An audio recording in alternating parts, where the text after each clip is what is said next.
बिस्मिल्लाहिर्रहमानिर्रहीम। स्टूडेंट्स, आज का टॉपिक है क्रेब्स साइकिल। क्रेब्स साइकिल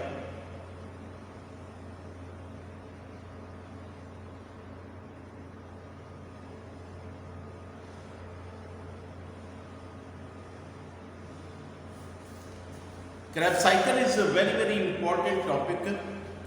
और इससे पहले हम ग्लाइकोलिसिस के बारे में पढ़ चुके हैं कि रेस्पिरेशन का जो पहला स्टेप होता है, यानी अगर हमारे पास ग्लूकोज है, ग्लूकोज का एक मॉलिक्यूल है और हम इससे एनर्जी हासिल करना चाहते हैं, there are two ways to get the energy from the glucose molecule.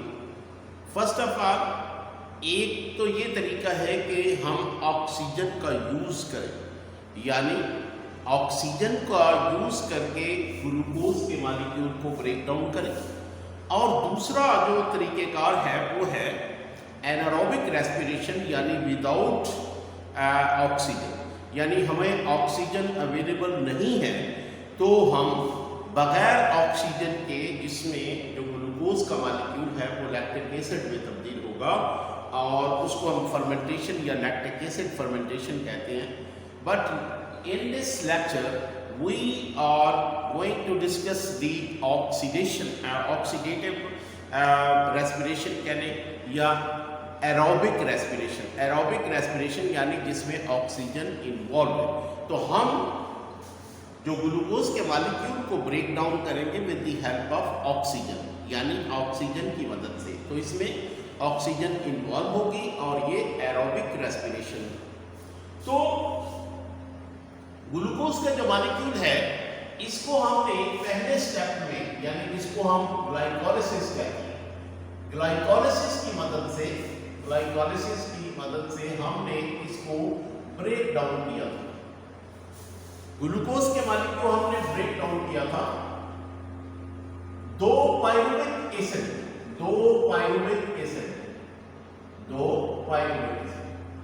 यानी ग्लाइकोलिसिस का जो एंड प्रोडक्ट क्या है, दो ग्लाइकोल यानी एक 6 कार्बन जो कंपाउंड है जो ग्लूकोज है, ये टूट के 2 पाइरुविक एसिड में तब्दील होता है। 2 पाइरुविक एसिड।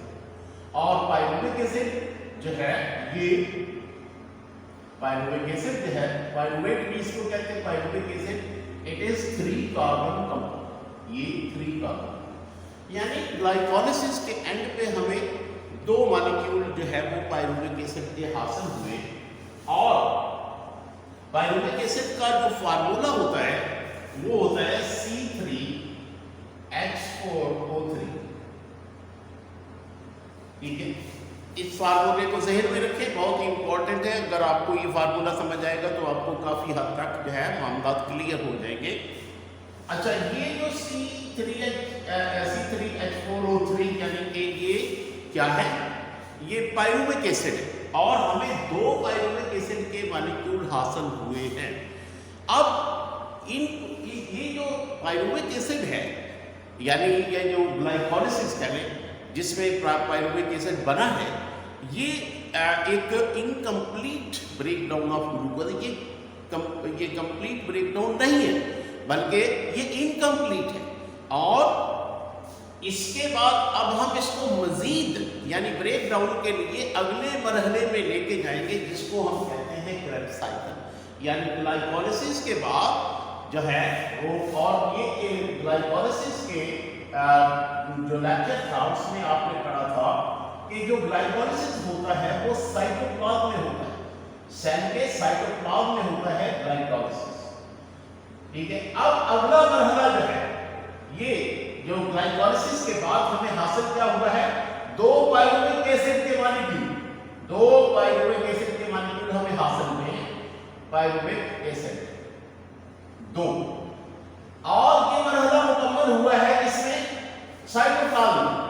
अब जो नेक्स्ट मरहला है इसको हम क्रेब्स साइकिल कहेंगे, क्रेब्स साइकिल कहते हैं इसको। ये कंप्लीट होता है कहां पे जाके, power houses of the cell, जिनको हम कहते हैं माइटोकॉन्ड्रिया। यानी ये माइटोकॉन्ड्रिया के अंदर जो है जाके ये कंप्लीट होता है। और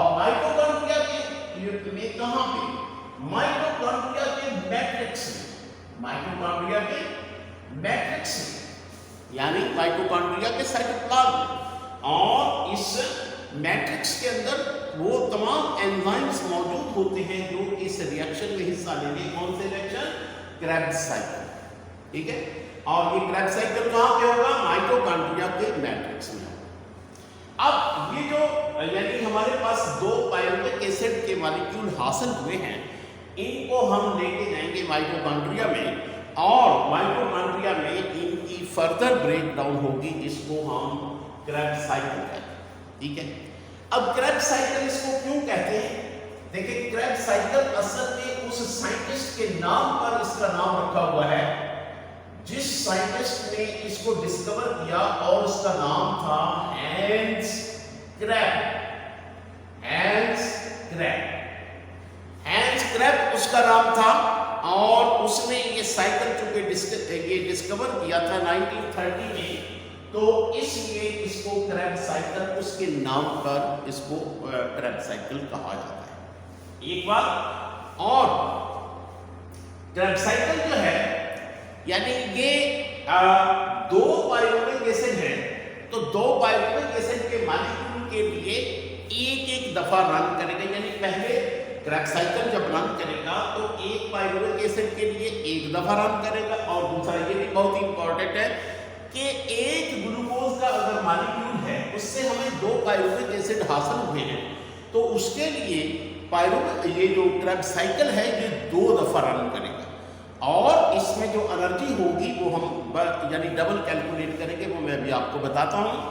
तो पायरुवेट एसिड जो है, जैसे मैंने कहा कि ये हमें ग्लाइकोलाइसिस के एंड पर हासिल हुआ C3H4O3, लेकिन ये जो पायरुवेट एसिड है ये एज सच यानी क्रेब साइकिल में एंटर नहीं होता या नहीं हो सकता। यानी ये जो हमारे पास पायरुवेट एसिड है, ये पायरुवेट एसिड का जो मॉलिक्यूल है ये इस तरह से एज सच ये क्रेब साइकिल में एंटर नहीं होगा। इसमें पहले एक रिएक्शन होता है जिसको लिंक रिएक्शन कहते हैं, और उसमें क्या कहते हैं, उसमें क्या होता है कि ये जो पायरुवेट एसिड है, ये पायरुवेट एसिड पहले ये 3 कार्बन, याद रखिए ये 3 कार्बन कंपाउंड है, और ये यानी कि लिंक रिएक्शन में ये 3 कार्बन की बजाय 2 कार्बन कंपाउंड में तब्दील होता है। पहले इसका यानी इसका स्ट्रक्चर जो है, इस पे गौर करें, इसका मैं स्ट्रक्चर बनाता हूँ। ये इसका मॉलिक्यूलर फार्मूला स्ट्रक्चर इसका इस तरह से है, CH3, इसको भी गौर से देखिएगा, और C के साथ ऑक्सीजन का बॉन्ड है, और तीसरा कार्बन जो है ये देखिए एक कार्बन है, ये दूसरा कार्बन है, ये तीसरा कार्बन है, और इसके साथ ऑक्सीजन अटैच है, और एक तरफ जो है, ठीक है।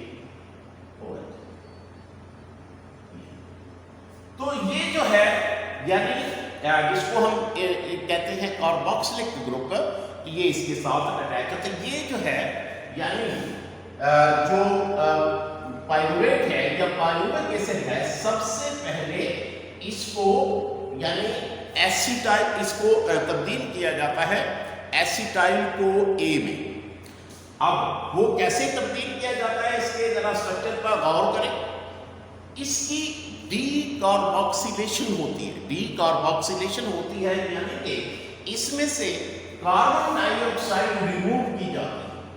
कार्बन डाइऑक्साइड CO2 यहां से रिमूव होगी, ठीक है, और इसके अलावा हाइड्रोजन यहां से रिमूव होगी। 2 काम होंगे, एक होगा ऑक्सीजन यानी कार्बन डाइऑक्साइड रिमूव होगी, ये देखें CO2 कार्बन डाइऑक्साइड रिमूव होगी, और दूसरा हाइड्रोजन रिमूव होगी यानी डिहाइड्रोजनेशन होगी, और इस तरीके से ये वाला जो कार्बन है यानी ये वाला कार्बन यहां से निकल जाएगा, और यहां पे एक कोएंजाइम आके लगेगा जिसको कहते हैं acetyl CoA, acetyl CoA, acetyl CoA, acetyl CoA। ये कोएंजाइम है, ये इसके साथ यानी जिस जगह पे ये कार्बन डाइऑक्साइड और हाइड्रोजन रिमूव होगी यहाँ पे आके लगेगा। अब देखें जब यहाँ पे आके लगेगा जरा गौर करिएगा, यानी यहाँ पे पहले क्या है कार्बन, ठीक है कार्बन, तो कार्बन क्या है यानी यहाँ से रिमूव हो गई है। अब ये कोएंजाइम यहाँ पे जब आके लगेगा तो ये क्या बनेगा यानी यहाँ पे आके ये कोएंजाइम लग जाएगा। अब ये जो स्ट्रक्चर है, ये वाला जो स्ट्रक्चर है इसको क्या कहते हैं एसिटाइल कोए। गाइस ये बहुत ही इंपॉर्टेंट है, अगर आपको ये चीज समझ आ गई तो क्रेब्स साइकिल तो बिल्कुल जैसे कहते हैं चुटकियों में, यानी आपको ये एक सरप्राइज मिलेगा कि हाँ क्रेब्स साइकिल इतना आसान काम है। ये वाकई बहुत आसान है, जो चीजें समझने वाली है बस आप उनको अच्छे तरीके से समझ लें कि ये जो अभी मैंने स्ट्रक्चर बनाया है ये है एसिटाइल कोए। और इसमें अगर आप देखें तो ये 2 कार्बन कंपाउंड है, एक कार्बन यहां से रिमूव हुआ है और यहां से कार्बन डाइऑक्साइड रिमूव हुई है, हाइड्रोजन रिमूव हुआ, ठीक है, यानी कार्बन डाइऑक्साइड रिमूव हुई है, हाइड्रोजन रिमूव हुआ है, हाइड्रोजन डीहाइड्रोजनेशन हुई है और यानी इसके साथ एसिटाइल कोए लग गया है और अब ये 2 कार्बन कंपाउंड है, इसको क्या कहते हैं एसिटाइल कोए और ये 2 कार्बन कंपाउंड है। अब ये जो 2 कार्बन कंपाउंड है ये एंटर होगा किसमें क्रेब्स साइकिल, यानी ये अब एंटर होगा क्रेब्स साइकिल, ठीक है। अब आगे बात करते हैं कि कैसे, ये देखिए ये हमारे पास यानी जो एंड प्रोडक्ट है लिंक रिएक्शन के बाद हमें क्या हासिल हुआ है एसिटाइल कोए, ठीक है, ये इसको मैं ऊपर लिख देता हूं।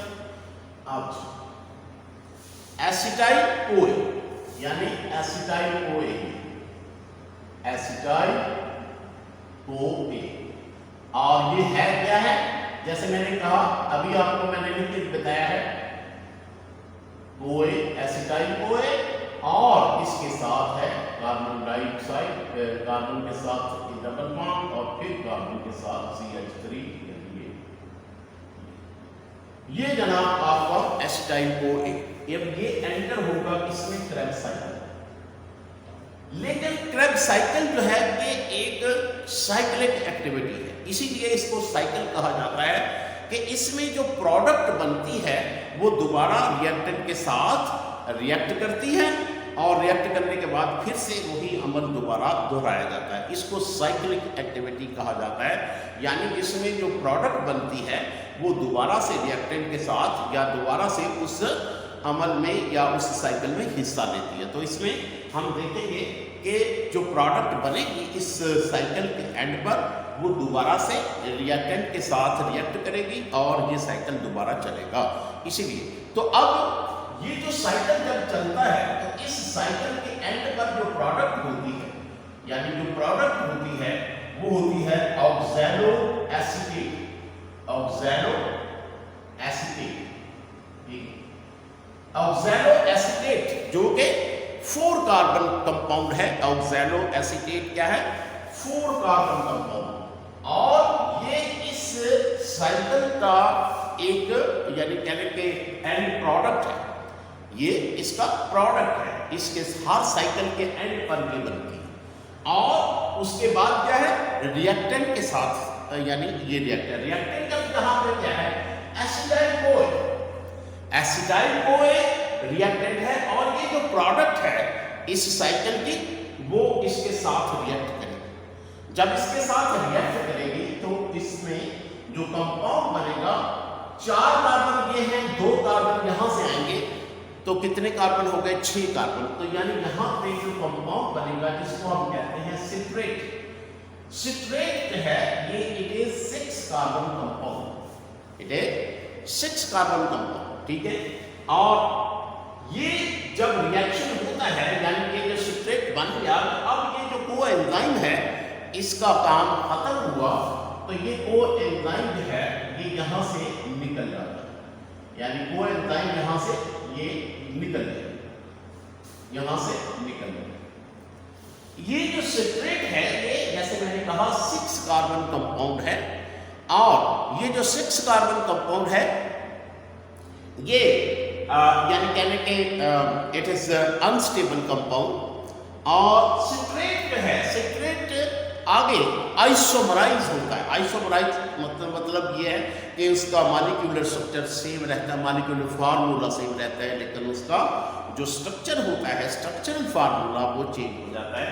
तो यहाँ पे जो सिट्रेट है वो आइसोमराइज होगा और आइसोसिट्रेट में तब्दील होगा। और ये भी 6 कार्बन कंपाउंड है, इसमें कोई भी तब्दीली नहीं हुई सिवाय इसके कि इसकी ओरिएंटेशन चेंज हुई है, यानी कि इसका स्ट्रक्चर चेंज हुआ है, अदरवाइज।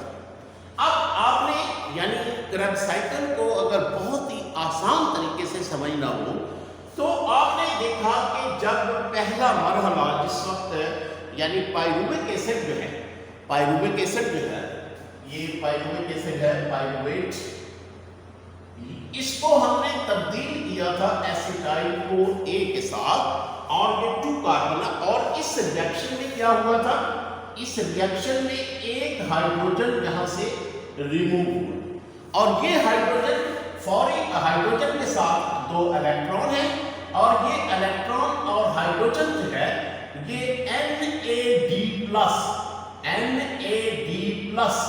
के साथ रिएक्ट करेगा या इसके साथ ज्वाइन करेगा और ये क्या बनेगा, NADH।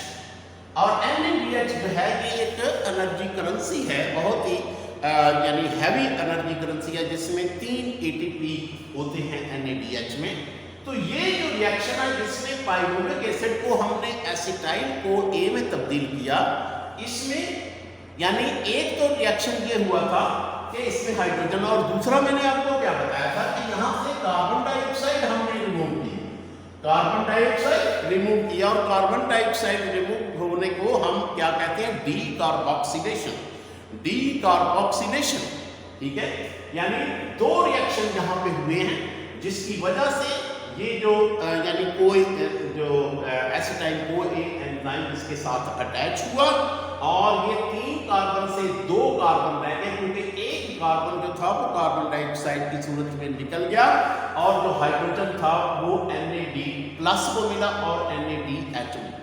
इस प्रोसेस को हम कहते हैं डीकार्बोक्सिलेशन। अब देखिए ये जो डीकार्बोक्सिलेशन है एक दफा तो यहाँ पे होगी और एक कार्बन गया, अगर हम 2 दफा मजीद करेंगे तो कार्बन ये जो पाइरुविक एसिड की मुकम्मल जो है कार्बोक्सिलेशन हो जाएगी और ये ऑलमोस्ट यानी ये जो है साइकिल ये कंप्लीट हो जाएगा। यानी 3 दफा डीकार्बोक्सिलेशन होनी है, उसमें से एक दफा डीकार्बोक्सिलेशन यहाँ पे हो चुकी है। अब ये प्रोसेस, यही प्रोसेस 2 दफा दोहराया जाना है सिर्फ, और 2 दफा मजीद होगा, क्योंकि ये 3 दफा डीकार्बोक्सिलेशन, क्योंकि पाइरुविक एसिड में 3 कार्बन है तो इसमें एक कार्बन यहाँ से रिमूव हो गया और हाइड्रोजन जो है वो रिमूव होगी, इसमें डीकार्बोक्सिलेशन होगी और ये जो कंपाउंड था ये 2 कार्बन कंपाउंड रह गया जिसको एसिटाइल CoA कहते हैं। इस एसिटाइल CoA ने ऑक्सैलो एसीटेट के साथ रिएक्ट किया और उसके बाद जो कंपाउंड बना वो सिट्रेट बना और सिट्रेट की आइसोमराइजेशन हुई और यही कंपाउंड आइसोसिट्रेट बना, यानी कि इसके जो स्ट्रक्चर है सिर्फ उसमें तब्दीली आई है, उसका मॉलिक्यूलर फार्मूला सेम। अब एक दफा तो डीकार्बोक्सिलेशन यहाँ हुई है, अब आइसोसिट्रेट की एक दफा डीकार्बोक्सिलेशन अगेन होगी। डीकार्बोक्सिलेशन में क्या होता है, कार्बन डाइऑक्साइड जब रिमूव होगी और हाइड्रोजन डिहाइड्रोजनेशन होगी, हाइड्रोजन रिमूव होगा तो ये NAD के पास आ जाएगा NADH, यानी NAD+ के पास आएगा प्लस हाइड्रोजन और ये बन जाएगा NADH, ठीक है। यानी दूसरी डीकार्बोक्सिलेशन हो गई, यहां पे क्या है, दूसरी टाइप डीकार्बोक्सिलेशन हो गई। अब दूसरी, मैंने कितनी दफा कहा है, 3 दफा डीकार्बोक्सिलेशन होनी है और ये प्रोसेस कंप्लीट हो जाना, इतना आसान है ये। मैं अच्छा, उसके बाद यानी ये जो है आइसोसिट्रेट की जब डीकार्बोक्सिलेशन हुई तो इसके नतीजे में जो कंपाउंड बनेगा इसकी वो बनेगा alpha keto glutarate, alpha keto glutarate, यानी ये कंपाउंड अल्फा कीटो ग्लूटारेट। 2 दफा डीकार्बोक्सिलेशन, एक यहां, एक दफा यहां। अब तीसरी दफा जो डीकार्बोक्सिलेशन होगी और मामला खत्म, यानी तीनों कार्बन जो हैं, जो पाइरुवेट के हैं, वो जो है they will be removed out of it, यानी उनकी जो है ऑक्सीडेशन होगी और ऑक्सीडेशन के बाद वो कार्बन डाइऑक्साइड की सूरत में निकलेंगे। अब तीसरा कार्बन यहां से निकलेगा, यानी जो तीसरा कार्बन डाइऑक्साइड यहां से निकल गया और यहां से डीहाइड्रोजनेशन यानी एक हाइड्रोजन निकला। ये 3 दफा वही प्रोसेस है, कोई इसमें मतलब इसमें टेंशन लेने की, एक दफा यहाँ पे हुआ, एक दफा यहाँ पे, एक दफा यहाँ। और जब कार्बन डाइऑक्साइड निकल गई और कार्बन, ये जो हाइड्रोजन है ये NADH के पास, NAD के पास आया और ये NADH बना, ठीक है। अब NAD यानी यहाँ पे बना और उसके बाद ये जो यानी जिस वक्त ये तीसरी, यानी ये जो तीसरी डीकार्बोक्सिलेशन होगी, समझे आपका क्रैब साइकिल कंप्लीट ही होगी। अब उसके बाद डीकार्बोक्सिलेशन नहीं होगी और इसके, अब ये देखें यहाँ पे ये जो आइसोसिट्रेट था 6 कार्बन कंपाउंड, इसमें से एक कार्बन डाइऑक्साइड और निकला, तो ये जो अल्फा कीटो ग्लूटारेट है, ये कौन सा, ये कितने कंपाउंड है, 5 कार्बन कंपाउंड। अब 5 कार्बन कंपाउंड से एक दफा फिर डीकार्बोक्सिलेशन हुई, एक दफा फिर डीकार्बोक्सिलेशन हुई, तो ये क्या रह गया यहाँ पे, सक्सिनाइल CoA, सक्सिनाइल CoA ये कंपाउंड बना जो कि 4 कार्बन कंपाउंड है, सक्सिनाइल CoA, सक्सिनाइल CoA, यानी ये कंपाउंड जो है it's a high energy compound और इससे एनर्जी एक्सट्रैक्ट की जाती है और ये वो क्रैब साइकिल का वाहद पॉइंट है जहां से यानी ATP प्रोड्यूस होती है। एक मॉलिक्यूल हम ATP का प्रोड्यूस करते हैं फ्रॉम सक्सिनाइल CoA से और इसमें से फिर CoA निकल जाता है और यहाँ पे बनता है सक्सिनेट, सक्सिनेट यानी सक्सिनाइल CoA में से एक ATP हम हासिल करते हैं। अमूमन यहाँ पे ATP की बजाय GTP यानी गुआनोसिन ट्राइफॉस्फेट यूज होता है, बट डोंट इसका टेंशन नहीं आपने लेना, GTP हो या ATP है, बात एक ही है, दोनों एनर्जी करेंसी हैं, लेकिन समटाइम डिपेंड करता है यानी एनवायरनमेंट पे कि एनवायरनमेंट या एंजाइम कौन सा मौजूद है, उस इसलिए ATP की बजाय यहाँ पे GTP बनेगी, यानी GDP के साथ एक फास्फोरस हम लगाएंगे, इसकी फास्फोरिलेशन करेंगे और इसके नतीजे में GTP बना, GTP यानी यहाँ पे GTP बनेगा और एक ATP और GTP को किसी वक्त भी ATP में कन्वर्ट किया जा सकता है, so it's not a problem, तो आपको वरी करने की जरूरत नहीं है। अब उसके बाद ये जो सक्सिनेट है ये 4 कार्बन कंपाउंड है और जैसे मैंने कहा कि डीकार्बोक्सिलेशन कंप्लीट हो चुकी है, अब डीकार्बोक्सिलेशन नहीं होगी, तो 4 कार्बन कंपाउंड है सक्सिनाइल CoA और सक्सिनेट भी 4 कार्बन और जो इसकी एंड प्रोडक्ट है ऑक्सैलो एसीटेट वो भी 4 कार्बन, यानी अब कार्बन एटम की कमी नहीं होगी, जितनी आगे प्रोडक्ट्स बनेगी वो सारी की सारी 4 कार्बन ही होंगी, ठीक है। अब ये जो स्टेप है सक्सिनेट, यहां पे इससे हाइड्रोजन रिमूव की जाती है, डीहाइड्रोजनेशन यानी 2 हाइड्रोजन के मॉलिक्यूल 2 हाइड्रोजन के एटम निकाले और वो 2 हाइड्रोजन के जब एटम निकाले जाते हैं तो यहाँ पे एक और एनर्जी करेंसी है जिसको हम FAD फ्लेवन एडेनिन डाइन्यूक्लियोटाइड जहाँ पे मौजूद है, ये वो दोनों हाइड्रोजन को कबूल कर लेता है और FADH2 बनता है, ये भी एनर्जी करेंसी है और FADH2 जो है इसमें से 2 ATP हासिल हमें होते हैं।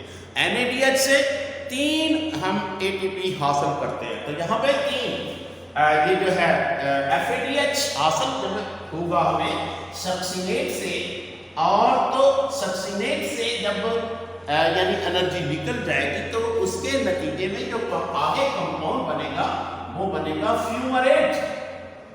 फ्यूमरेट, ठीक है, फ्यूमरेट जो बनेगा।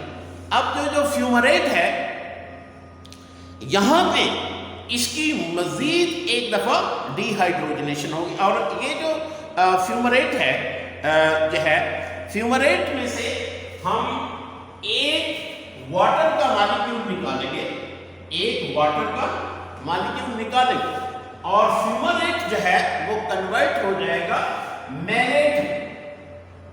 यानी जिस वक्त हम फ्यूमरेट से वाटर का एक मॉलिक्यूल निकालेंगे तो then it will become mallet.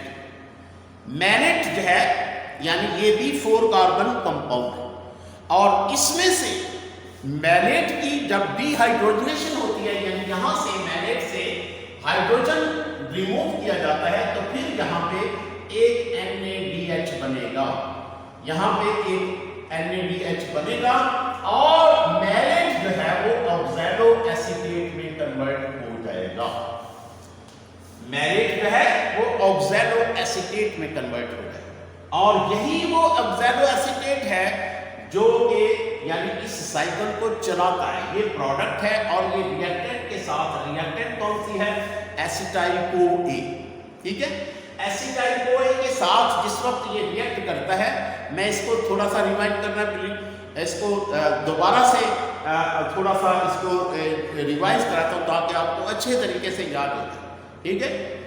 अब यानी ऑक्सैलो एसीटेट जो है ये एसिटाइल CoA, जो एसिटाइल CoA कहां से आया, जैसे मैंने पहले भी आपको बताया, जो पाइरुवेट एसिड का मॉलिक्यूल था उसके साथ हमने कोएंजाइम A लगाया है, और ये एसिटाइल CoA बना है। ये 2 कार्बन कंपाउंड है, ये इसके साथ यानी रिएक्ट करेगा तो इसके नतीजे में 2 कार्बन यहाँ, 4 कार्बन यहाँ से, और ये 6 कार्बन कंपाउंड बनेगा, और यहाँ पे यानी जो कोएंजाइम है वो अपना काम करके बाहर निकल जाएगा, और ये जो सिट्रेट जो है वो पहला कंपाउंड बनेगा जो कि 6 कार्बन कंपाउंड है। 6 कार्बन कंपाउंड की ओरिएंटेशन होगी, यानी इसकी आइसोमराइजेशन होगी। आइसोमराइजेशन इसलिए की जाती है ताकि इसकी डीकार्बोक्सिलेशन की जाए, और डीकार्बोक्सिलेशन एक दफा हमने यहाँ कर चुके हैं जब हमने पाइरुवेट एसिड को एसिटाइल CoA में तब्दील किया था। अब ये देखिए, यही जो यानी अमल जो है जिसको हम डीकार्बोक्सिलेशन में होता क्या है, एक कार्बन डाइऑक्साइड का मॉलिक्यूल बाहर निकलता है और हाइड्रोजन का एक एटम बाहर निकलता है। हाइड्रोजन को हम यूज कर लेते हैं NADH बनाने के लिए, जो कि एनर्जी करेंसी है। इसमें 3 एटम, और जो कार्बोक्सिलेशन होती है यानी कार्बन डाइऑक्साइड है वो फिजा में रिलीज। तो आइसोसिट्रेट की जब डीकार्बोक्सिलेशन फिर एक दफा होती है तो alpha keto glutarate, alpha keto glutarate बनता है। इसकी मजीद एक दफा डीकार्बोक्सिलेशन होती है तो क्रेब्स साइकिल ऑलमोस्ट कंप्लीट हो जाता है, क्योंकि 3 दफा डीकार्बोक्सिलेशन हो चुकी। अब क्या रह गया है, यानी इसके नतीजे में सक्सिनाइल CoA एक यानी 4 कार्बन कंपाउंड बना है, और इससे एनर्जी एक्सट्रैक्ट करके, क्योंकि ये हाई एनर्जी रिच कंपाउंड होता है, इससे एनर्जी एक्सट्रैक्ट करके यहाँ पे एक ATP या इसको आप कह सकते हैं एक GTP बनाई जाती है। GTP और ATP एक ही। अच्छा, उसके बाद यानी जब इससे एनर्जी निकलती है तो सक्सिनेट बनता है। सक्सिनेट भी 4 कार्बन कंपाउंड है जिससे हम यानी जिसकी डिहाइड्रोजनेशन करते हैं, और इससे 2 हाइड्रोजन जब निकालते हैं तो वो FAD को मिल जाते हैं और FADH2 बन जाता है, और FADH2 जो है ये भी एनर्जी रिच कंपाउंड। उसके बाद जैसे मैंने कहा, यहाँ से एक वाटर का मॉलिक्यूल जब हम निकालेंगे, सक्सिनेट जो है वो फ्यूमरेट बनता है, और फ्यूमरेट का वाटर का मॉलिक्यूल निकालेंगे तो मैलेट बनेगा, और मैलेट की डिहाइड्रोजनेशन होगी, हाइड्रोजन निकाल देंगे तो फिर से ऑक्सैलो एसीटेट बन जाएगा। तो इसको ये जो स्टेप्स हैं अगर आपको थोड़े से डिफिकल्ट लगते हैं तो मैं आप उसके लिए एक आपको निमोनिक बता देता हूं। निमोनिक आप याद रखें, और वो निमोनिक क्या है? Can I keep selling, can I keep selling shoes for money? Officer, officer, ठीक है। यानी कोई पर्सन जो है वो किसी ऑफिसर से पूछ रहा है कि can I keep selling shoes for money? Officer. अब इसमें सारे के सारे इसके स्टेप्स मौजूद हैं। पहला स्टेप क्या है? सिट्रेट। कैन का सी जो है वो सिट्रेट, आई आइसोसिट्रेट, के जो है ये क्या है? कीटोग्लूटारेट, और सेलिन ये क्या है? पहले जो है वो है सक्सिनाइल कोए। याद रखें 2 S है, सक्सिनाइल कोए, और ये वाला कौन सा है? सक्सिनेट। और सक्सिनेट के बाद F है, F का मतलब क्या है? फ्यूमरेट। और मनी से हम पहला वर्ड जो लेटर है ये क्या है? मैलेट। और O से क्या है? ऑक्सैलोएसीटेट। तो आप इस निमोनिक से, इस सेंटेंस से आसानी से तमाम स्टेप्स याद रख सकते हैं। Can I keep selling shoes for money? Officer. ठीक है, यानी can say citrate, isocitrate, ketoglutarate, और ये क्या है? सक्सिनाइल कोए और सक्सिनेट,